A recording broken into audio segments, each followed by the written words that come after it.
Welcome to this week's Fireside Chat with Jesse. I am joined today by David Lyder, EVP at Ascentium Capital, Group Manager. Thanks for joining me, Dave. Oh, my pleasure, Jesse. It's been a while, so I'm glad we're getting a chance to chat.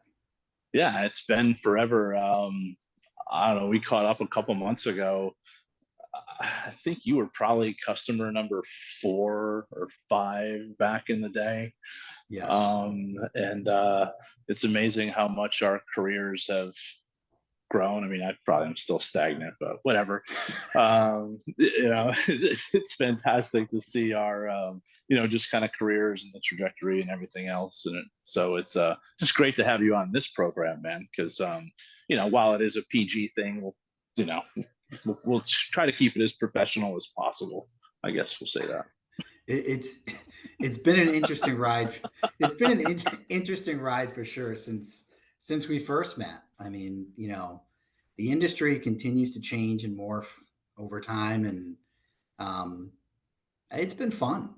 Yeah. I have no regrets in terms of the paths I've taken. The best part is the people that I've been in contact with that have, mentored me throughout my career, and not just in equipment finance, but before that as well. Sure. So for Dave, the individuals in equipment finance who have yet to meet you, do you mind just kind of introducing yourself and your career to date? Yeah, absolutely. So before I got into equipment finance, I was in professional services. I was a CPA for 12 or 13 years and provided professional services to large privately owned venture-backed entities throughout the U.S. That really kind of introduced me to the sales side of things, because you're always selling services, but really kind of gave me a broad-based business perspective. When I left public practice, I joined Direct Capital, which back then was an up and coming independent. It was a really, really fun environment. Spent almost a decade there. Started as a controller, shockingly enough, being a CPA, but kind of progressed through my career there and had some. Again, we talk about mentorship and how important that is. People like Bob Sweeney and Don Gillette, mentored me through my career. Not to mention, Chris and Jim Broom as well, right? They were always there, kind of side by side, helping you grow. I think that's just as important as where you are. It's who you're with as well.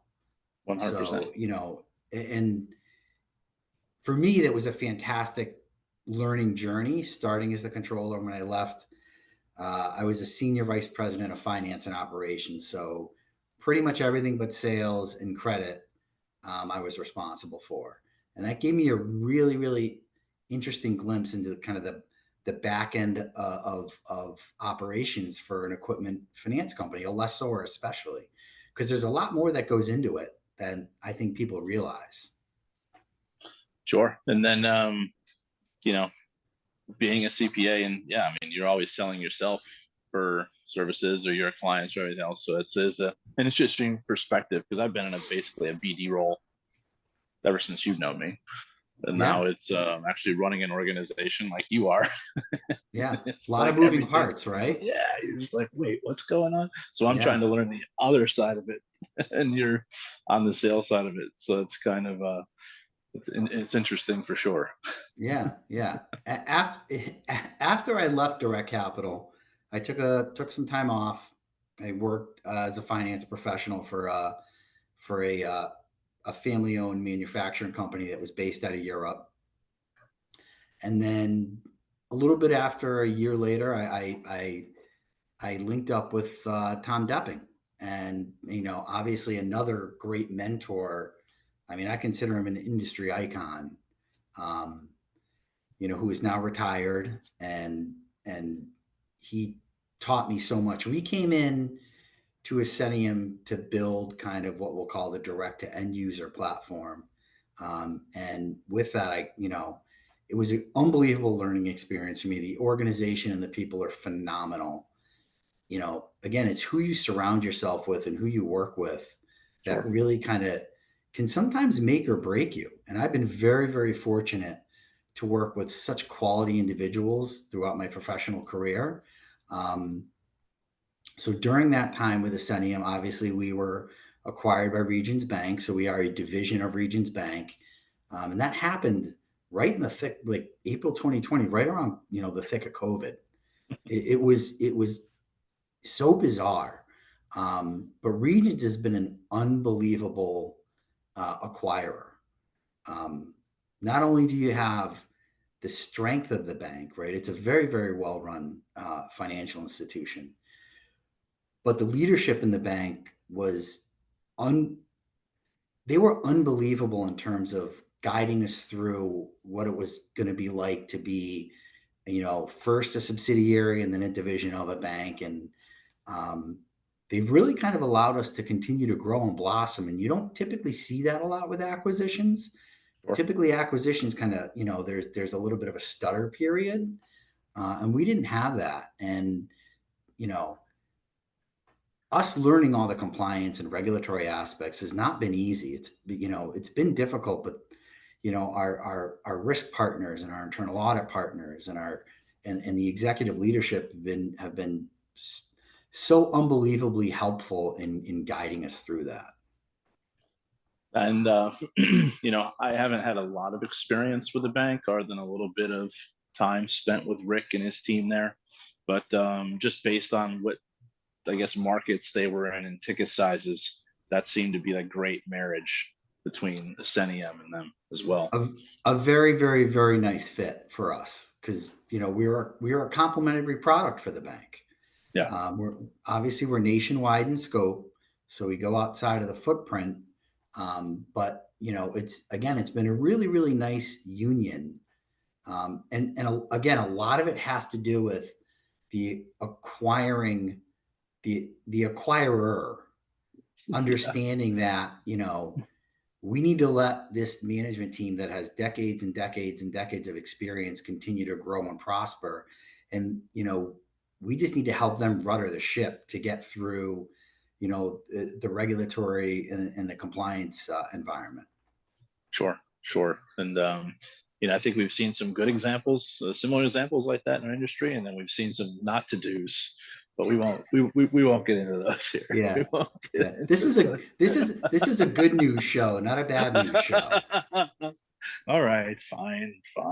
People like the ish sometimes, man. They like it. They I like it. know, I know, I know. I'm more of a positivity guy.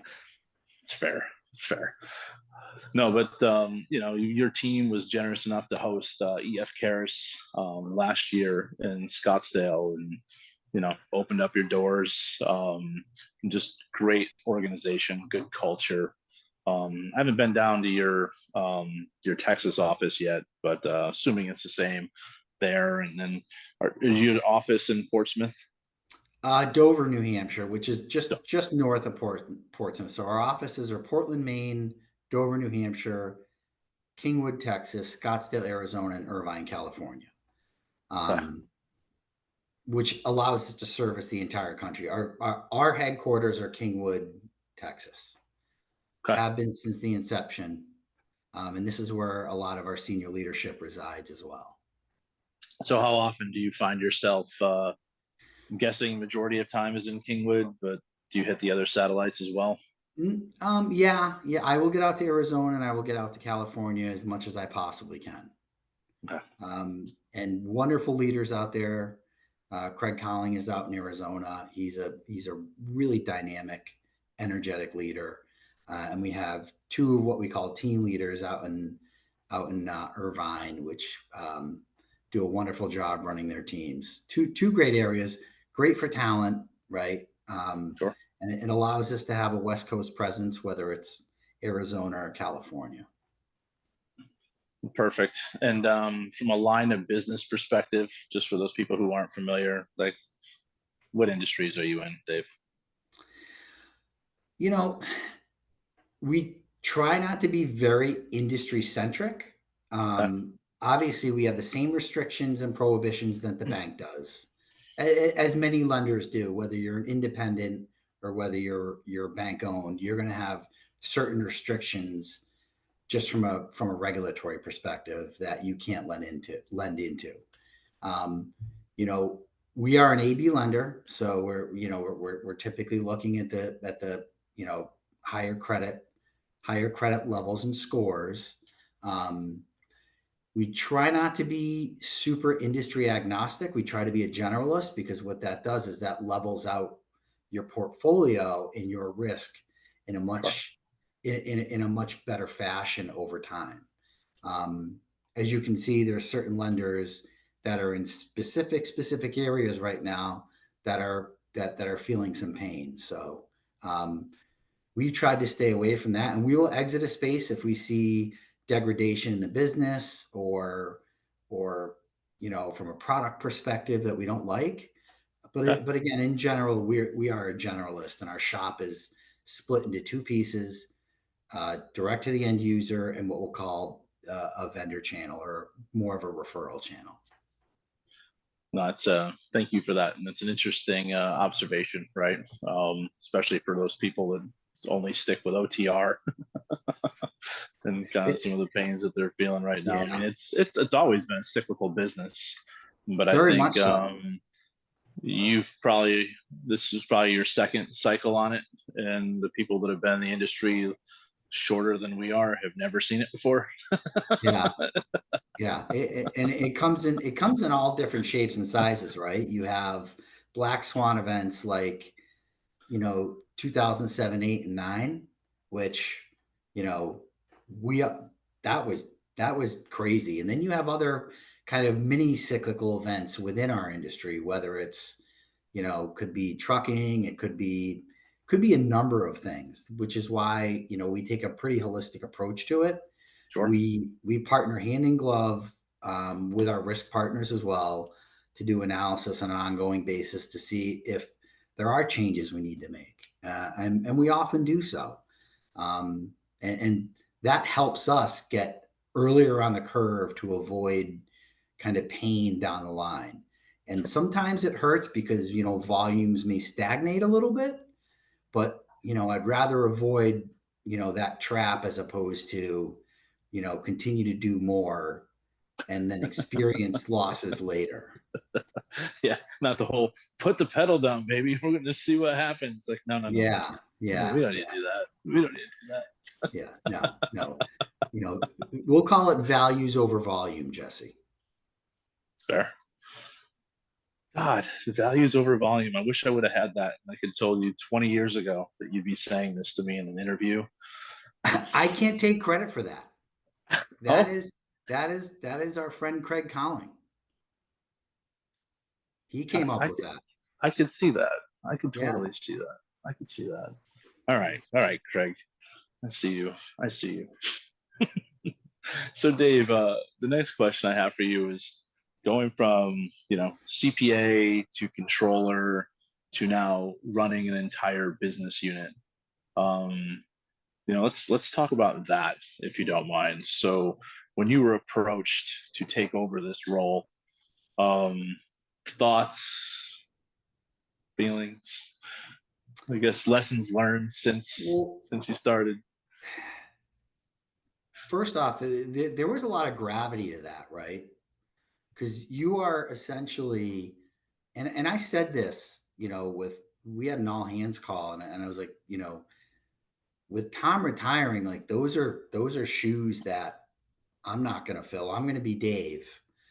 But when you've worked with and for and have been mentored by someone like Tom, like you you know, if you don't feel ready now, when are you going to be ready, Sure, right? And sure, um, I, I took some pause to think about it because there's a lot of people here that I'm that are very near and dear friends of mine, and I wanted to make sure that I was up for the challenge.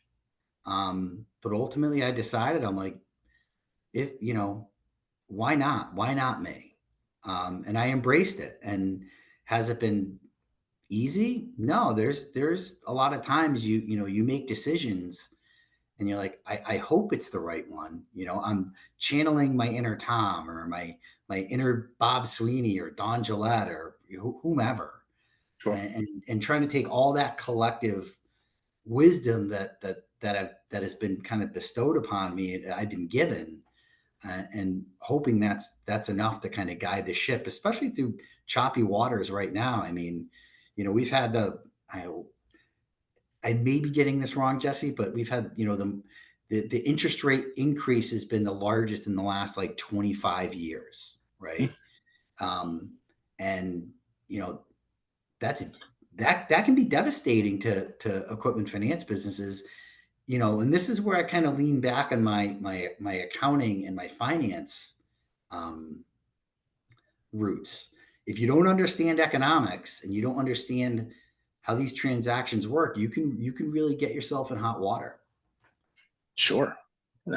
Yeah, I mean, 100%. And then what? Inflation's what, highest in how many years, and all these different factors that are at your doorstep. But yeah, I mean, that's a definitely a great approach to it for sure.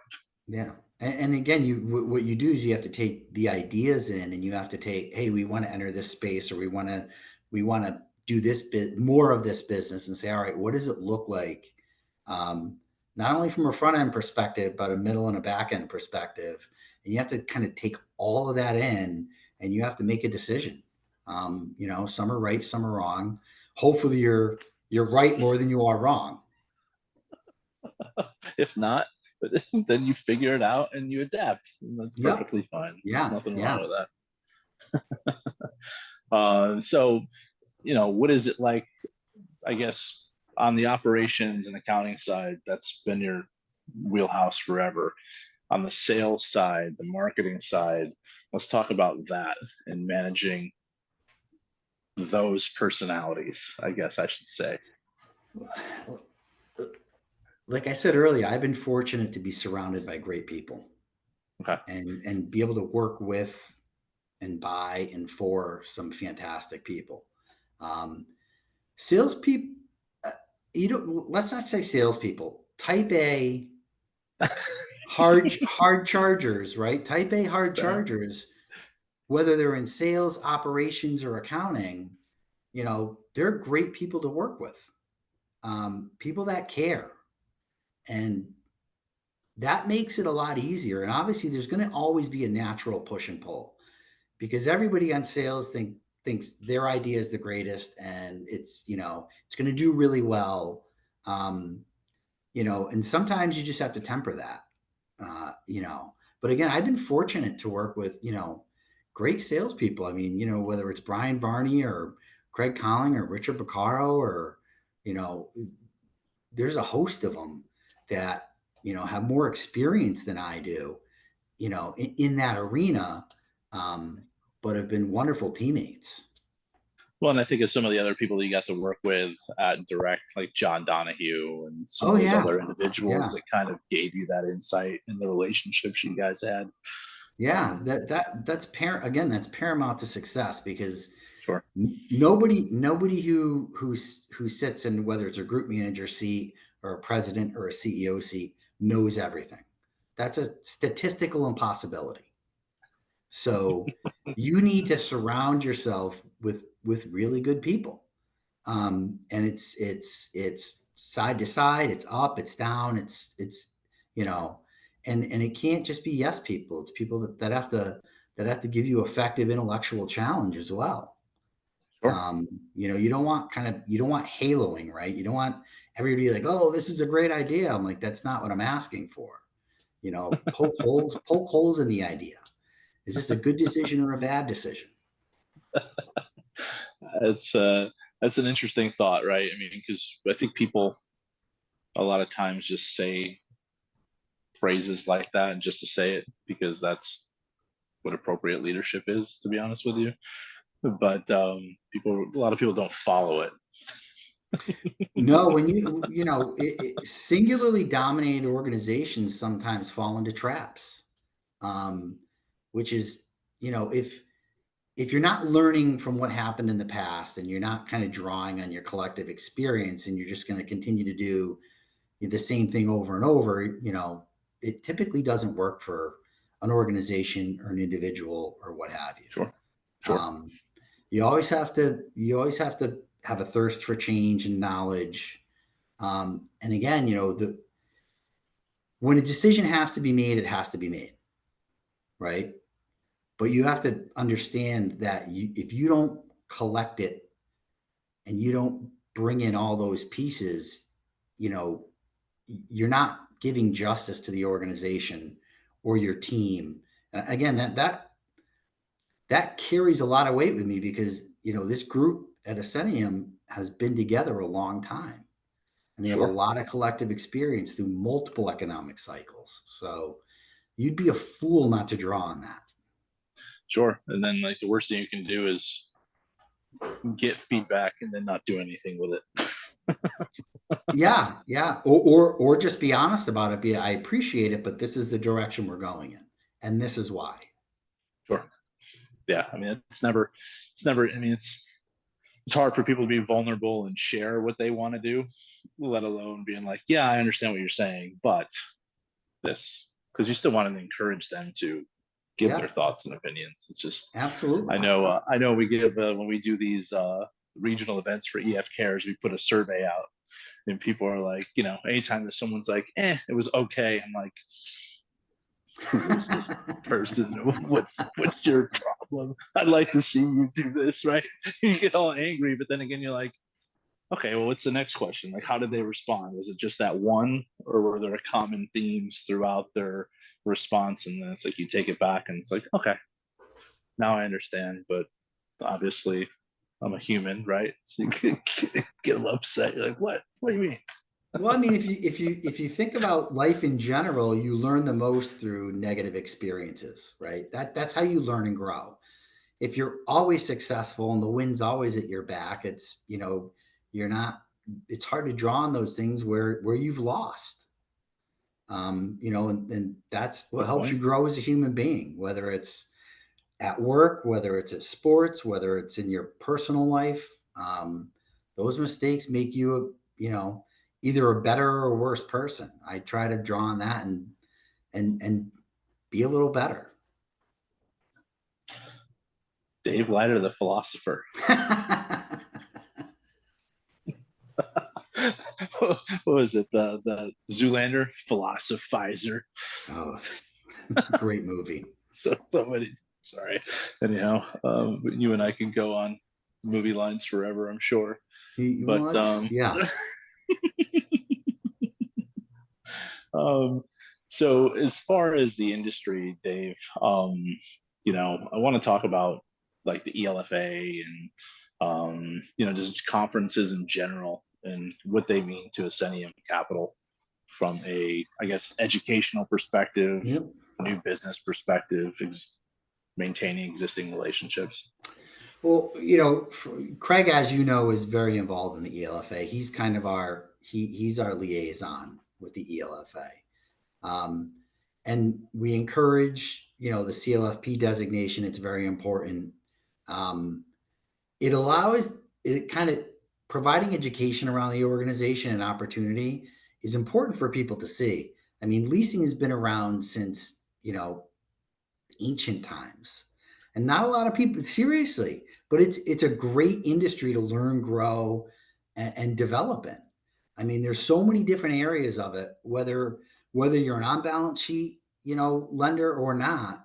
There's underwriting, there's operations, there's sales, there's senior leadership. It provides a ton of opportunity to people out in the space. And I think that the ELFA helps promote that. And on top of that, there's the obvious, legislative work that they do, which is very, very important to our industry. As we see changes coming, whether it's, rate disclosure or Section 1071 or things like that, having an advocate on your side an industry advocate is really, really important. Sure, sure. And I think of just business development activity. I mean, you get a lot of your client partners and even sometimes just some customers in general at these conferences as well. Yeah. Yeah. Again, industry associations are important for any industry.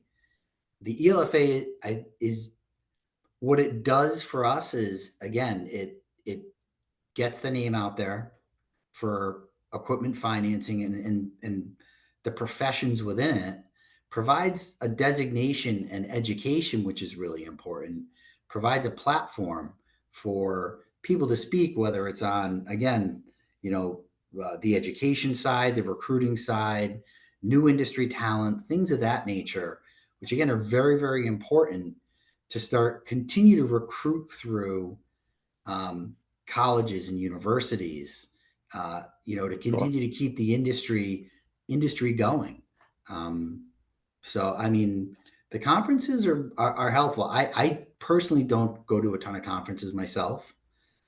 Craig is very active. We have a few other members that are active. Um, and, Craig swears by it. Well, and also Craig's a prime example of you get out what you put in to an association. And I know Yes. he volunteers on a lot of committees, been instrumental to ETAC, Yeah. but he wouldn't be able to do those things if you guys weren't giving him the resources to be able to Yeah. do that. Yeah. Yeah. Our head of marketing is involved as well. Yeah. And she's a wonderful advocate and liaison, and I thank her very much for that, because it's hours involved. It's not like a short-term commitment. No, no.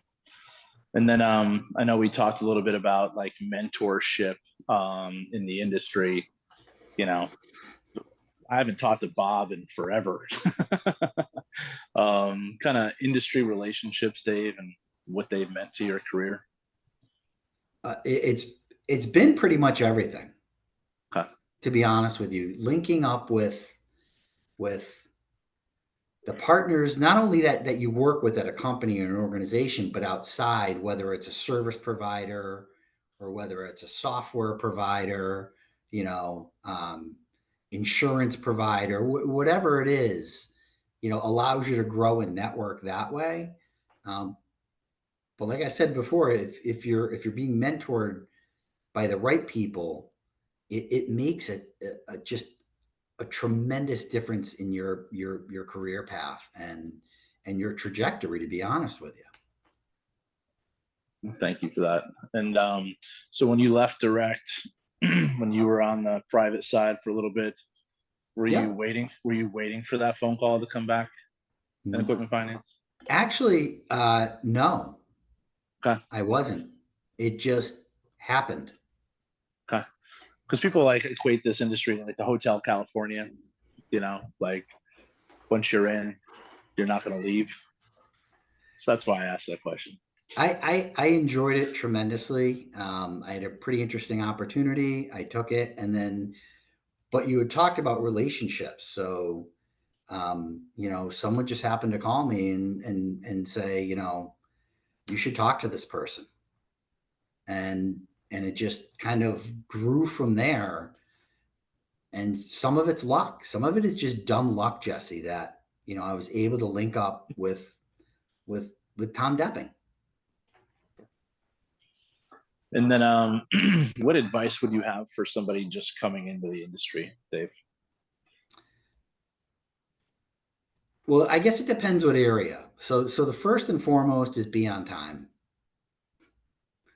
Work hard. I think he's saying that because I started this meeting 2 minutes late. So No. You didn't.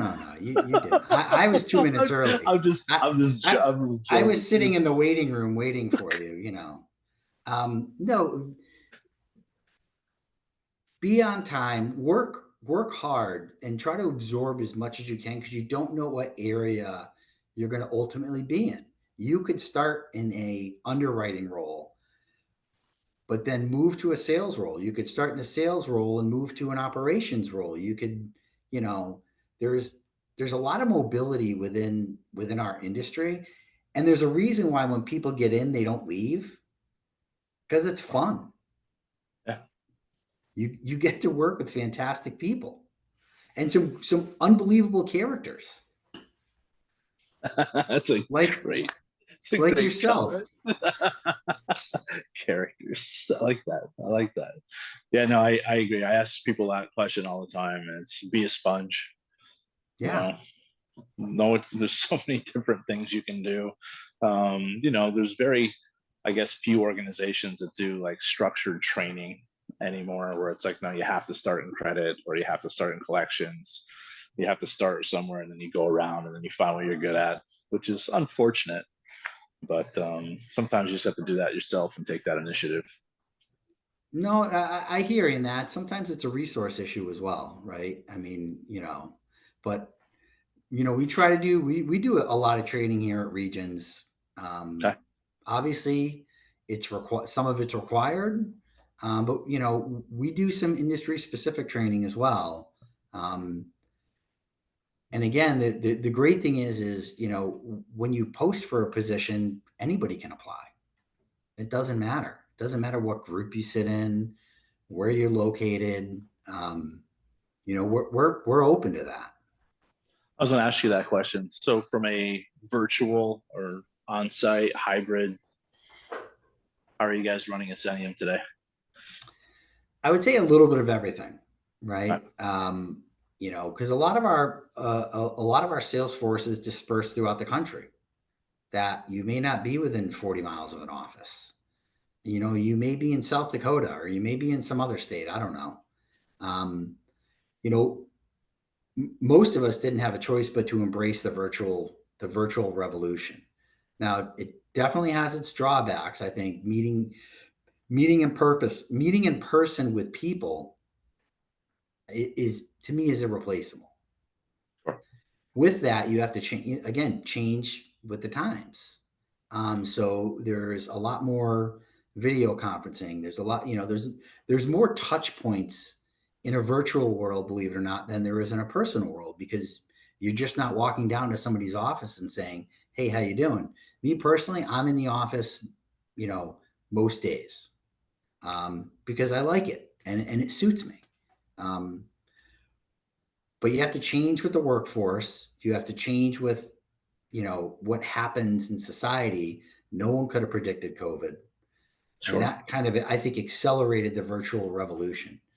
Is there going to be a time when maybe it pulls back a little bit? Possibly. But right now, this is the hand we're dealt, and this we have to manage through that. And we have to manage with, with common sense and empathy, and things of that nature. And the great thing is there's good people everywhere now. They Sure. don't have to be near an office. I actually find that you almost do more on a virtual now because you just jump on a Teams meeting. Yeah. Jump on this, jump on that. It just makes those connections, I think, that much easier. And from a business development perspective, I think that cuts down the number of qualification calls that it takes to get a piece of business. I would somewhat agree with you on that. I mean, it definitely cuts down on air travel as well, right? So you're not in an Yeah. airport every week. But I do think there's that piece of the in-person connection that I hope we don't 100%. lose. No, Right? 100%. I mean, I would be devastated. I mean, you see how much I travel. It's Yeah. part of this job that I enjoy, but I also want to try to be there for my family. But it's, I mean, you called me up 15 years ago and Jesse, hey, I have this opportunity. I'm jumping in my car and I'm driving up to New Hampshire. Yeah. Now it's like, let's have a conversation on it first. Yep. And then am I gonna waste, not to say it's a waste, but am I going to invest in a trip when there might not be anything there? It's Probably it's embracing technology. It's embracing the change. I mean, not. which is, it has its pluses and minuses. You just have to figure out how it best fits within your organization. Connectivity is so very important. So is your office, so you guys just basically offer a hybrid or full remote if people want to? That will obviously there are some strings to that, right? So typically, newer associates, if they're within driving distance of an office, we like them to be in the office for learning and training and that's for development. that's for their own good. So people are like, oh God, I can't believe that. It's for your own good. It's for their own professional development. But we try to be as flexible as possible, because you don't want to be outside of industry standard. Sure. You don't want to be all the way out in right field either. You got to kind of keep a pulse on things. Same page, Dave.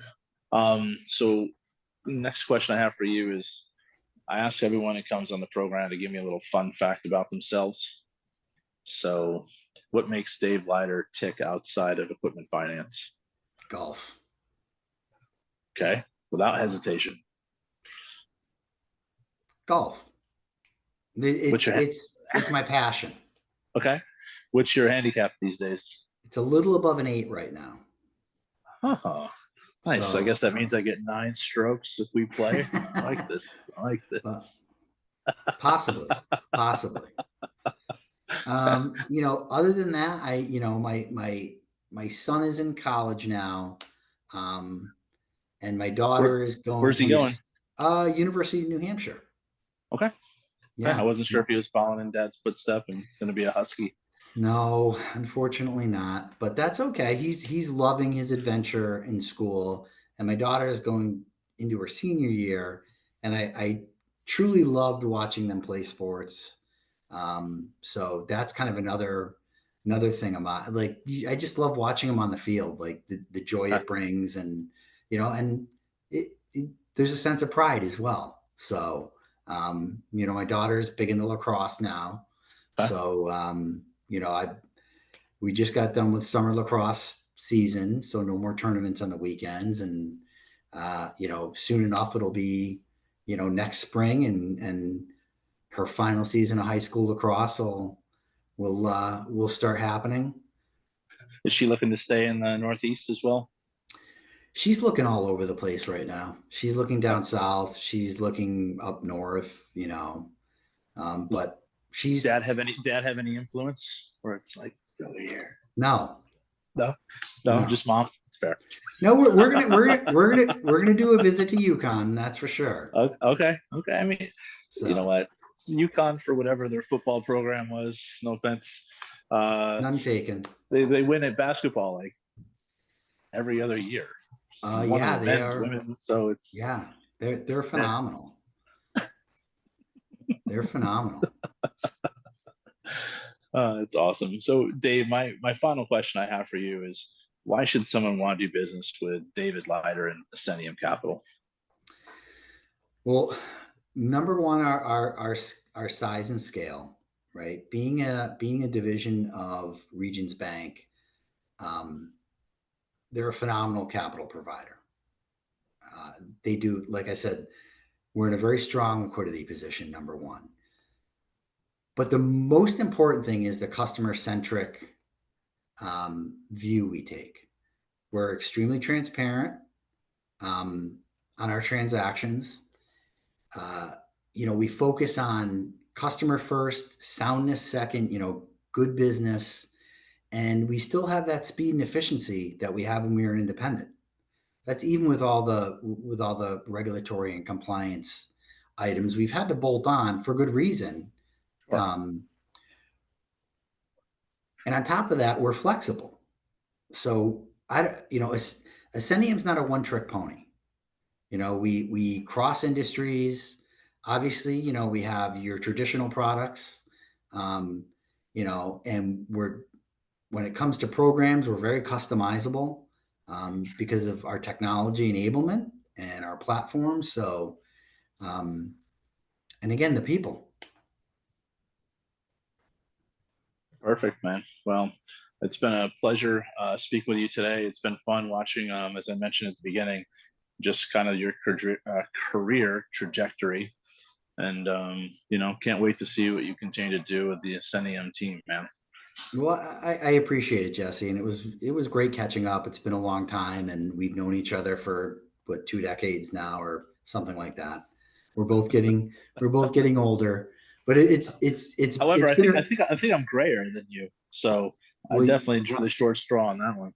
Well, you have more hair than I do, so I'll take gray over what I have.